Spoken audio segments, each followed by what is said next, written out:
Cool. So now we have Solidity, which is a programming language. It's used to write smart contracts at a high level, and it uses the stack-based execution model of the EVM, which we saw in the previous session. And in the previous session, which was session 2, the last one that was here, what I did was I took the blockchain demo by Anders, that just was, I guess, pure blockchain or Bitcoin specific, and I just forked that the Git repo and made a new tab on it called the code state blockchain, where we actually stored code plus state on the blockchain, and we were able to interact with it. So you could actually just write some simple JavaScript inside your browser and have that as the equivalent of the smart contract or the code that executed on the blockchain. So instead of doing that, that's just a toy throwaway demo just to illustrate the concept of how a blockchain can actually run code and maintain state, because with Bitcoin it just maintains state and nothing else. The code was baked in, if you will. So that was just I guess a very simple recap. So yeah, then so the next thing is we're going to talk about Solidity, but I guess at the back of your head, I want you to think of a few things or contrast it with a few things that you may already know. So those of you who have done like something like Java or C#, you'll be familiar with classes and object-oriented programming. Solidity sort of is like that, but also sort of isn't. So I'd like you to think about it in those terms, see whether you can do like compare and contrast, see where they differ, see where they are the same. In addition to that, it has some additional features. It also can enforce that certain functions are only called by certain accounts. So this is where you have to sign your transaction, for example, in MetaMask or any other wallet software before you call the functions. Otherwise, the network, the Ethereum nodes that are running it will just reject your calls. It can also retrieve state and mutate state, but it can, once code has been deployed, i.e. the smart contract, when it's compiled and deployed, the code cannot be modified henceforth. So that's I guess the scope in which you can think about it.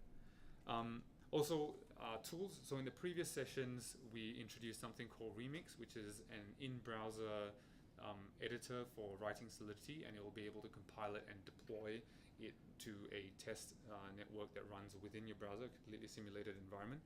So that is enough for simple contracts, and we won't be getting past simple contracts today, but we will be introducing tools that do allow you to work with more complex contracts in the future. So what I'd encourage you to do is to install something like VS Code or Atom or any other code editor that you prefer, and install a syntax highlighter for Solidity, just like you would for any other programming language in it before working with it. So that being said, now it's time to actually learn some Solidity. Please open up your laptops, and I'd like you to open up these two tabs, like just two tabs simultaneously, and they look like this. So this is going to be Remix. It's remix.ethereum.org. So if you're on the slides, then you can just click on the links, open them in a new tab, and it'll open up Remix with a default or pre-filled contract. That's just the default. And then the other one is I guess a very ugly looking but functional web page that I made. So just open them in two tabs, maybe even like separate them into two windows or something so that you can see them side by side. These don't really look or really function within your mobile devices, so you have to be on your laptops to get them to work, just because of the size, and looking at the code, it's really tiny. So let's begin. So Remix, you've seen that before. What we're going to do is we're going to just close the automatically generated one, and just hit that. Maybe I'll make it bigger. That button in the corner is a black circle with a white plus sign in it. Just hit that and you'll get this dialog, and you just say cars.sol. right? SOL stands for Solidity. Now I'll just make that smaller again. So this is going to be the smart contract that we develop in Remix. We'll go past Remix later on. So firstly, we start off with a very basic contract that does absolutely nothing, right? And that's this. So what I'd like you to do is, so show of hands, who has managed to load up Remix and this tab as well, the Solidity intro hands-on. So that's everyone. Cool, awesome. So the website works. Yeah. Okay. So what I'd like to do is go to the demo page, copy that contract, and just paste it here, right? So when that happens, if you're on Windows or Linux, hit Control S. If you're on Mac, hit Command S.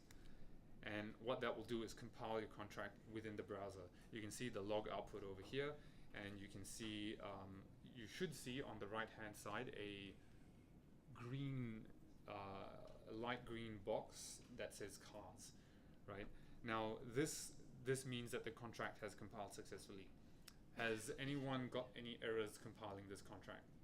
Okay, the only way that you could possibly get an error in this thing is if the pragma doesn't match, the version specified of Solidity doesn't match the one that Remix has loaded up by default, which you can select over here, right? So this one you can see the version is 0.5.1 and the pragma says that your version has to be at least 0.5.0. That's what pragma means. You can specify more complex ones, like you can specify a range, or you can even say I want exactly 0.5.0 like that. And if I were to compile that, then you'll see this error. It says, syntax error, source file requires different compiler version, which is exactly what you'd expect. And now if we were to change that to 0.5.1, compiles again. So let's just revert that to what it originally was. Okay, so that's pragma. It just specifies a version. It can be used to specify what version of Solidity you want. And then we have a keyword called contract. This is similar-ish to a class, and then here's the contract name, similar-ish to a class name. And then we have a constructor, which is just a keyword constructor. In this case, it does nothing, and we won't be getting into a constructor that does anything in this session, just because our objective is not to develop a smart contract that actually does anything, but rather our objective is to just introduce all of the features that will introduce you to basic level Solidity. That's the objective. So the next feature that we'd like to look at is base types. So just click on that button at the top, and that should load up something here. So I should mention what these things are side by side. So this is the diff between the previous file and the current file. So previously, and this is the file itself. So this file is, I guess, cars01.sol, and this one is cars00.sol. Sorry about that. Okay, can everyone hear me? Can everyone hear me? Okay, cool, we're back up. Yeah, so just show of hands, who has used diff before? Right? Okay, so about half of you. So what diff does is it takes two different files and compares them, and it uses a particular standard text format to indicate exactly which lines have changed. So if you see a plus sign in front of the line, it means that line is new, it's been inserted. And if you see a minus sign, which you don't have over here, it means that line has been deleted. And if you see plus and minus signs adjacent to each other, that means that that line has been edited and replaced. So it's like a substitution. And this website makes it easier by highlighting them in green and red respectively, so you can see what the exact change is. So over here, we see that the comment at the top has changed from structure to variables, basic types. And we've also inserted a bunch of stuff in between the start of the contract and the constructor. So what you can actually do is just copy that, and you can paste it inside here, and then you'll have done exactly what the diff told you to do. Or if you're or if you're lazy or whatever, you can just copy the whole thing and replace the whole thing. Up to you which one you want. So what this does is it just says, hey, this contract has a bunch of variables that are set on it. That's the state of the contract. It has a color which is represented by 3 bytes. It has a bunch of variables that are numbers. That's what uint are. Uint is unsigned integer, and the number at the end of it just indicates the number of bytes. So smaller numbers need less bytes, and larger numbers need more bytes. We also have an enum, short for enumeration. It just basically means that I'm declaring a enumeration of type status. So that's the type or the name of the enum, and it has 2 possible values, driving and parked. Then I'm declaring an actual, I guess, contract level variable called status, which is of type enum. And then an address, which is actually an Ethereum address of who the owner of this car is. Now, this particular contract means that there can only ever be one car that is represented by the contract, but let's just roll with that for now, right? So let's compile that, and we won't get any errors, right? But what we'll see here is static analysis has raised one warning that requires your attention. So let's take a look at that, and we'll see a bunch of stuff. It says variables have very similar names, lat and lon. So that's something that you might want to consider. You might want to change the variable names. We're not going to do that now, but I just wanted to show you that in addition to compilation, there's also some static analysis that the Solidity compiler does, and it's just good to check on what those I guess you could call them warnings are suggesting that you do. All right, so now we're going to make a change using reference types, building on the previous one. So I mentioned earlier that we can only represent one car in this smart contract at this stage, right? You can only have one car. Now we're going to make it such that it stores a set of cars, as many cars as you like. And that's what this is over here. So we can see we've changed the comment at the top, and then we've gone and I guess deleted or moved all of these, I guess, class or what do you want to call it, smart contract level variables, and move them into a struct. So it might be clearer if you see the non-diff version on the right hand side. So we created a new struct, and we've just shifted all of the state variables from the contract directly into the struct. And what we've done is we've kept them pretty much all the same, but you'll notice that the keyword public is not present on them anymore, because this struct is not a state variable on the contract. It's just defining what in this case what a car is. So it's defining that a car consists of color, doors, distance, lat, long, status, and owner. That's what it's saying. But so far, you're not saying that there's any car that exists on the smart contract. And we've also renamed. This is an excellent example that illustrates a diff. So you can see a minus saying that we've, I guess, removed this line, and then a plus immediately following it that says that we've added this line. And it's pretty obvious that we just have the same line, but we've renamed status to car status, right?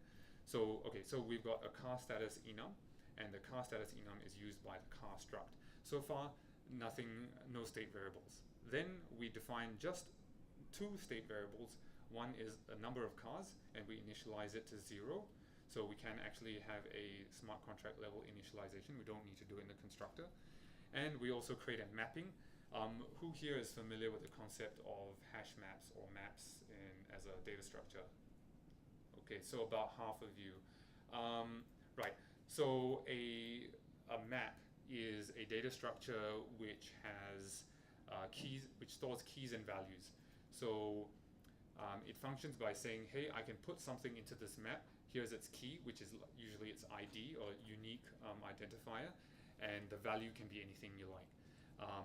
In this case, the key is a number, an integer, an unsigned integer, and the value is a struct of car. That's what this is saying. So it's saying that I can have a car with ID 1, and then later on I can say, hey, get me car whose ID is 1, and it'll just look it up for you, and it's fairly efficient. I'd encourage you to read up about maps and hash maps in the context of data structures and algorithms on your own time. But you don't really need to know that, just need to know that it stores like a lookup table, if you will, of IDs to values. That's what you care about, and that's what a mapping is. A mapping is a hash map. Okay, so what we've done is we've called this numcars and cars, which is the mapping. We've stored them as state level variables on the smart contract. So now what we've actually achieved is the ability for the smart contract to store not just one car, but as many cars as you like.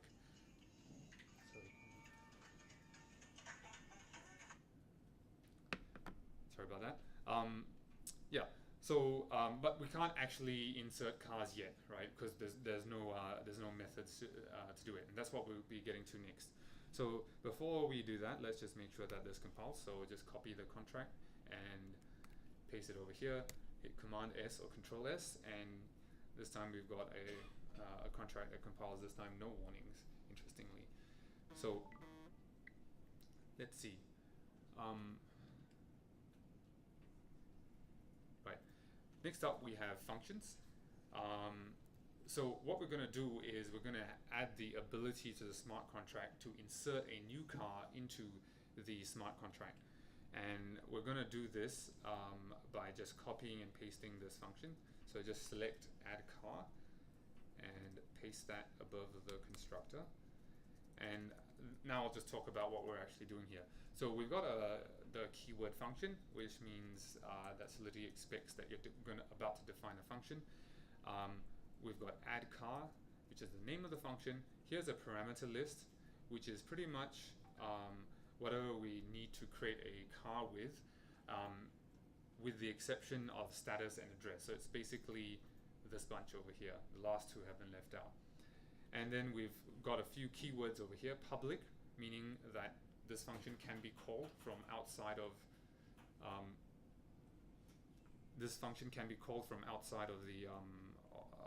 the smart contract. It doesn't need to be called within the contract. We'll get into more detail about that later on. Is also payable, meaning that this function allows the caller to send it a certain amount of ether. So it's saying that if a function doesn't declare itself as payable, and if you send ether in that transaction, it gets automatically rejected. Like Solidity does that automatically for you, that check for you automatically. So if you declare a function as payable, it means, hey, this function can accept ether. And it also defines a return value, which is a single unsigned integer, which happens to be car ID, and we'll get to that later. So that's basically your function signature, right? Now this is your function body. Anything between this brace and this brace is your function body. So far, this is like if you've done any JavaScript before, this will look extremely similar. Any C, any Java, C# even, like all of these things will look familiar to you because they all are from the same, I guess, language. Syntactically speaking, they follow the same sort of rules. If you're coming from a JavaScript perspective, the thing that might be new to you is the fact that they have types in front of the variables. It's more similar to TypeScript in that aspect, I suppose. And the other thing that will be different is that they have these things called public and payable, which you don't see in JavaScript functions. And also it defines a type of the return value, which is also new. Yeah. So, but if you have been working with Java or C# or something like that, this is all exactly what you expect. It's just the exact grammar of or syntax of how you type it out is laid out slightly differently. So you might have the variable name in front of the type or vice versa in different languages. And for example, in Java, I believe public comes before the function name, that sort of thing. Okay, so now let's look at the function body. We have require, which basically specifies an assertion condition. So if this condition is not met, meaning you haven't paid me more than 1/10 of an ether, then it'll give you an error message saying this, and then it'll exit, and it won't let you get a car. Otherwise, it goes ahead and creates a car. So it creates a car ID variable, which is just basically an increment of by 1 of the number of cars.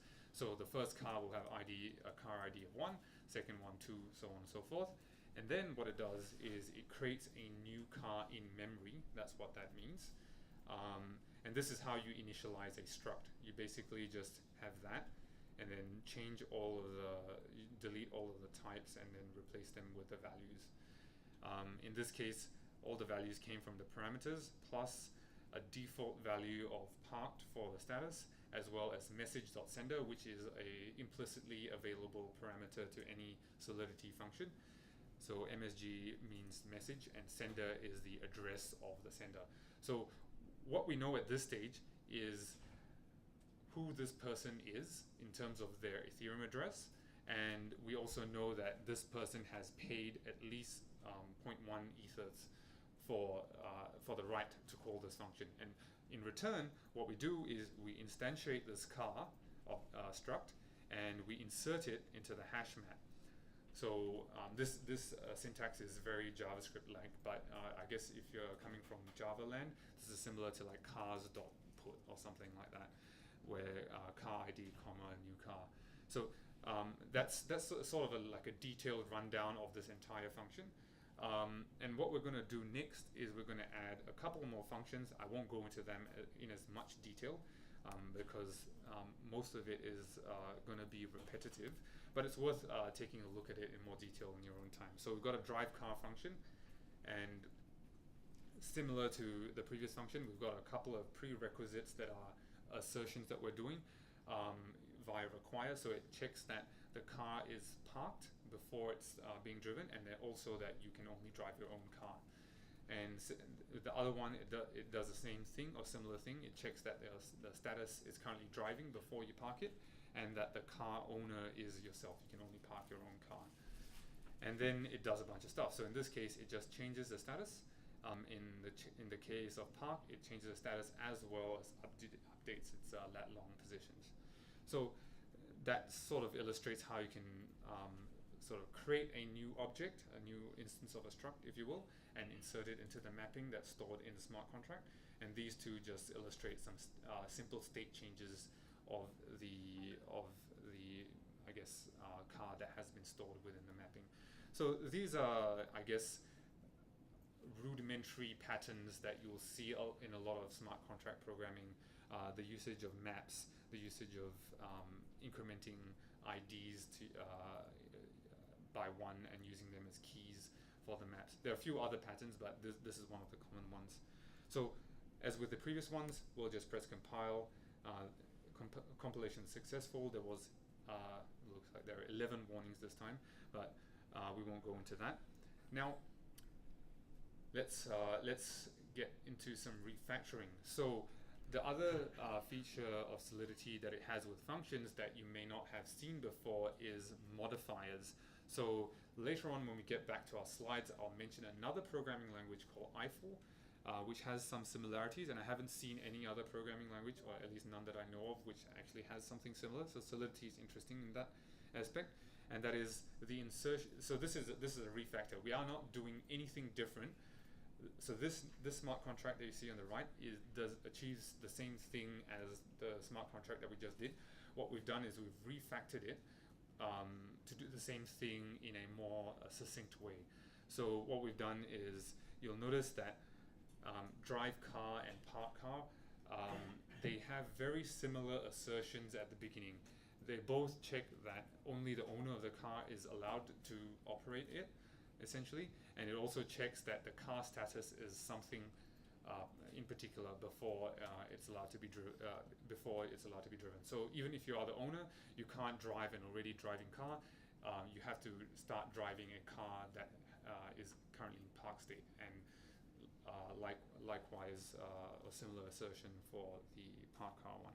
So what that is, I'll look at the modifier here. What it is it's saying, hey, I'm gonna call myself the only car owner modifier. It's gonna accept a car ID, and then what it does is it looks up the mapping of cars by car ID, and then once it's got a car, it looks up its owner property and checks that the message sender was indeed the owner.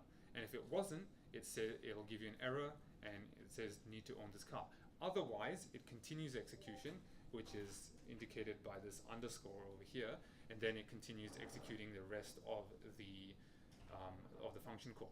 So if you call drive car, what happens is it runs this modifier for only car owner, and then if that succeeds, then it continues to the rest of the drive car function. Also worth noting that a function can have more than one modifier that you've specified yourself. So in this case, drive car has both drive car and park car have multiple modifiers. It has the only car owner modifier as well as the only car status modifier. So let's just copy that contract. I'd like you all to do the same as well. Just replace the existing one, right? So we can see the modifiers in action, and we can see how, I guess the objective is to see that compared to the previous contract, the implementation of the drive car and park car functions are much cleaner and easier to read. It looks a lot less messy because there's less stuff that's being repeated. So let's compile that, and okay, so we have a successful compilation, but instead of 11 warnings that we had previously, we have 6 now. So cool.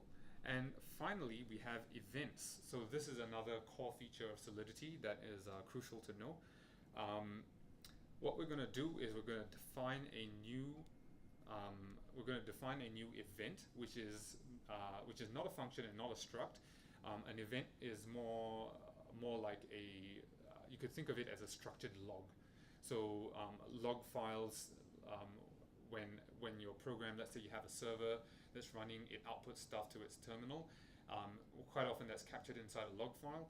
And sometimes it's just arbitrary text that isn't parsable by a computer, like just random messages that you use in console log or system out print line or whatever. But sometimes you have it in structured format. So one popular thing to do, especially in Node, is to have every log statement as entire JSON on one file, where you have certain specific properties that you look out for, so that you can, I guess, easily filter and search for it. So an event in Solidity is quite similar. In fact, when you look at the response object from calling a smart contract that emits an event, you'll actually see the events appear under a property called log or logs. So yeah, there you go. So what is this? Let's actually dissect this event, which you can also see over here. So the keyword is event. The name of the event is car honk, and we've got two parameters for the event, from car and at car. So we're just using that to model that, hey, this car with this particular ID is the one that did the honking, and this at car was the one that was on the receiving end of the honk. So it's a directional honk. Both of them are type of this type, an unsigned integer, which matches the car ID type. It has to, because we want to be able to search the cars from the event, and it makes sense to use the exact same type. And the other thing is we have the index keyword. So this is optional, right? So index basically indicates that when these events are stored in the logs, they should be searchable by those values.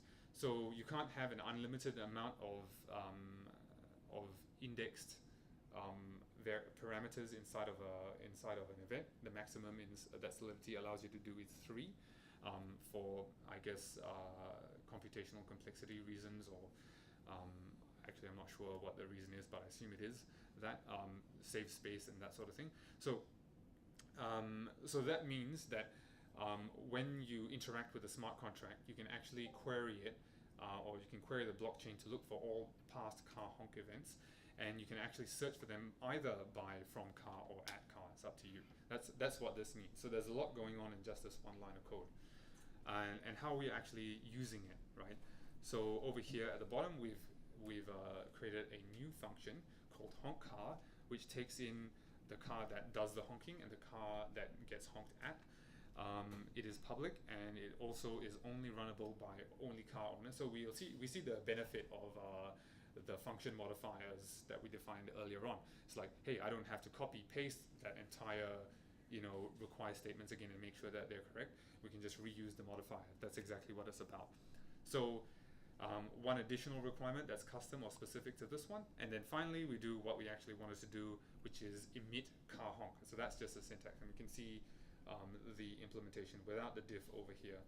So we've got emit, which is a keyword, and the next thing it expects is a car honk with the initialized with the values of the parameters that it expects.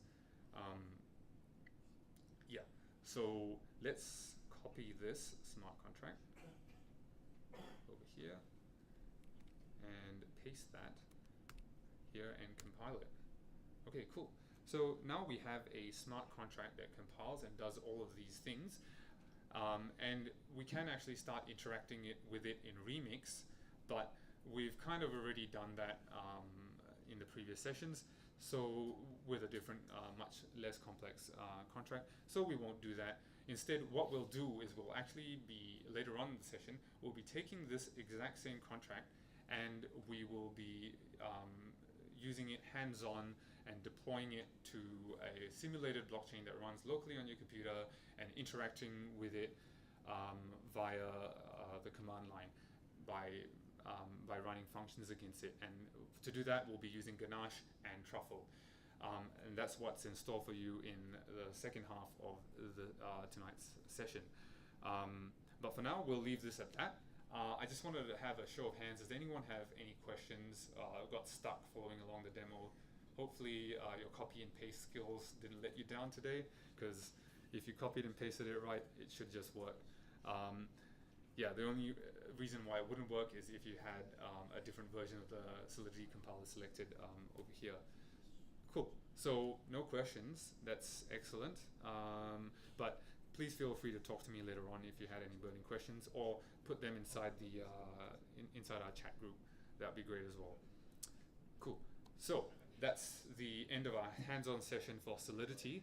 And like I said before, this was not meant to teach you the entirety of Solidity, because there's a lot more to it.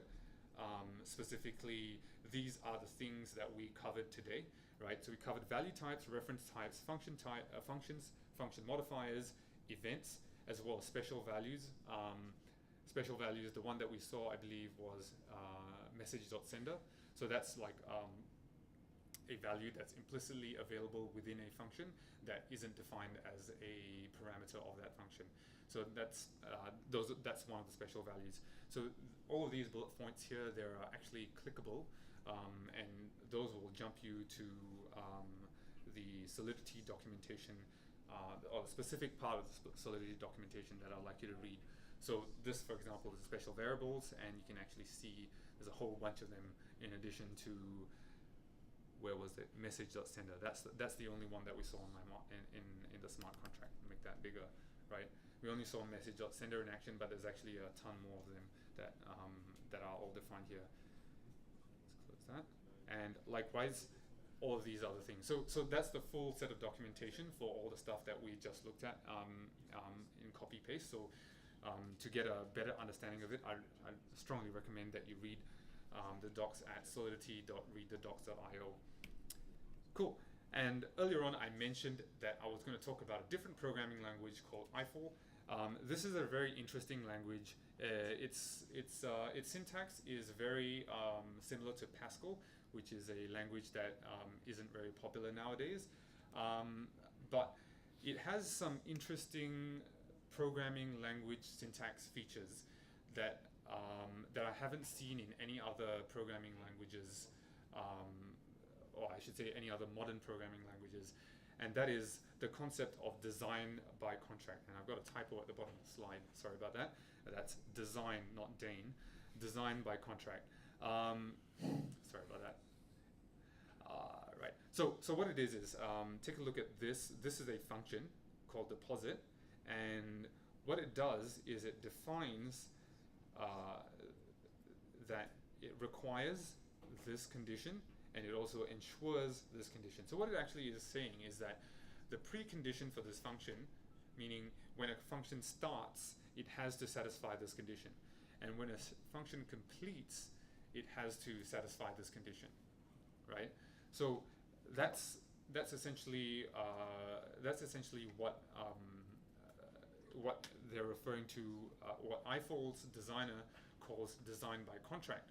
Now, the word contract is interesting here because Solidity is a programming language used to develop smart contracts, and the word contract in smart contract implies a lot of different things, and it's kind of a hard thing to define. If you ask 3 different people what is a smart contract, you'll get 3 different definitions. I can guarantee you that. Some of the popular definitions are financial contracts and legal contracts and that sort of stuff. But if you look at the technical definition of a smart contract, it really is just an arbitrary program, like any Turing complete program that can execute on the EVM. That's what really a smart contract is in the context of Ethereum. So why did they use the word contract, right?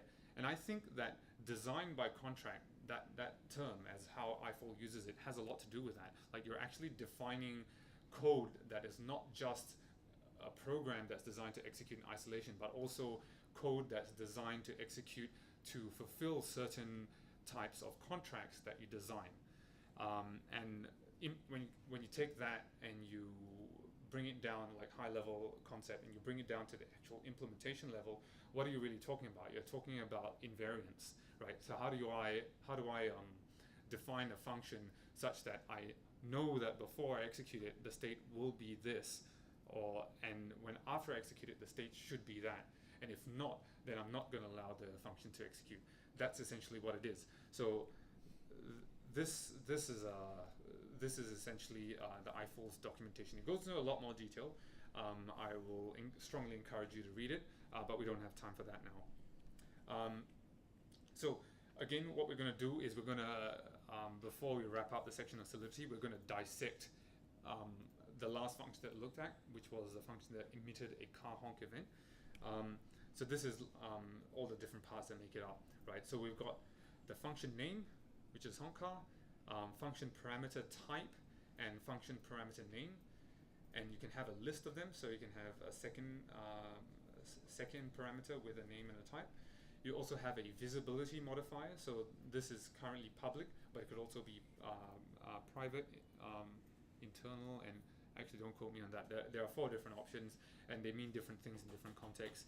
And you also have to discuss inheritance as well, which we're not talking about, going to be talking about tonight.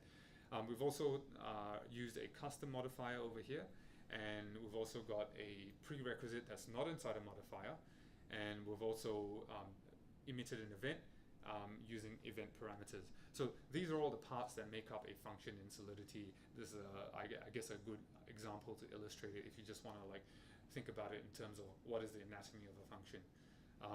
And I should say it's not on this diagram here, but go back to the previous slide so I can highlight it. This is the function signature. I should say this is the function signature. These are the modifiers, and this is the function body, right? So those are the 3 sections of it. Cool. So what are the other things that we haven't covered in those examples, in that example earlier on, that I think are really important? So Solidity has the really basic stuff, which I've just covered, and this is stuff, the stuff on this list over here, you're very likely to encounter it even if you're not doing anything advanced. And then there's a bunch of really advanced stuff, which, like I'm not even linking here. You'll just have to read the entirety of the Solidity docs to get all the advanced stuff.